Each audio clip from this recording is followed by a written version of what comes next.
رابعہ بصریہ اللہ کی نیک بندی، مہمان آ گئے،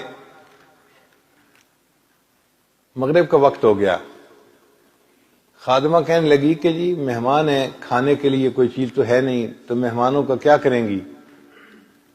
رابعہ نے جواب دیا اللہ نے ذمہ لیا ہے، سبب بنا دیں گے۔ کچھ دیر کے بعد دروازہ کھٹکھٹایا گیا، رابعہ نے خادمہ کو کہا جاؤ دیکھو کون ہے۔ اس نے کہا جی کوئی بندہ ہے، کھانا لے کے آیا ہے۔ اچھا بھائی گنو کتنی روٹیاں ہیں؟ جی 9 روٹیاں ہیں۔ رابعہ نے کہا نہیں یہ ہمارا کھانا نہیں، اس بندے کو واپس بھیج دو، کہو کہ یہ کسی اور کا ہے، ہمارا نہیں ہے۔ خادمہ نے اس آدمی کو واپس بھیج دیا۔ کافی دیر گزر گئی، رات گہری ہونے لگی، خادمہ بھی پریشان کہ بھئی مہمانوں کو کھانا کھلانا ہے، اب کہاں سے آئے گا؟ پھر دروازہ کھٹکھٹایا گیا۔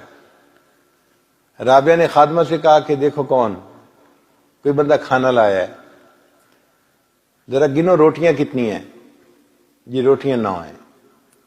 نہیں ہمارا کھانا نہیں، واپس بھیج دو۔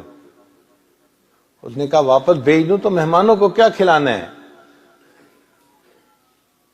اس نے کہا میں کہہ رہی ہوں یہ ہمارا کھانا نہیں، یہ کسی اور کا کھانا ہے، میں اس کو قبول نہیں کرتی۔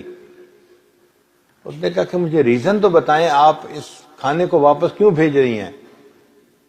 رابعہ نے جواب دیا صبح کے وقت میرے گھر میں 1 روٹی تھی میرے پاس، ایک فقیر مانگنے کے لیے آیا اللہ کے نام پر، میں نے وہ پوری روٹی اس فقیر کو دے دی تھی، اور میرے اللہ کا وعدہ ہے من جاء بالحسنۃ فلہ عشر امثالھا، میں 10 گنا لوٹاؤں گا۔ تو اگر میرے پاس اللہ نے روٹیاں بھجوائی ہیں تو وہ 10 ہونی چاہیے، 9 نہیں ہو سکتی۔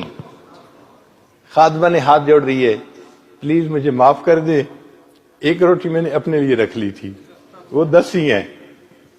اچھا اگر 10 ہیں تو قبول کر لو، وہ میرا رزق ہے جو اللہ نے مجھے واپس لوٹایا ہے۔ اتنا یقین ہوتا تھا ان کا۔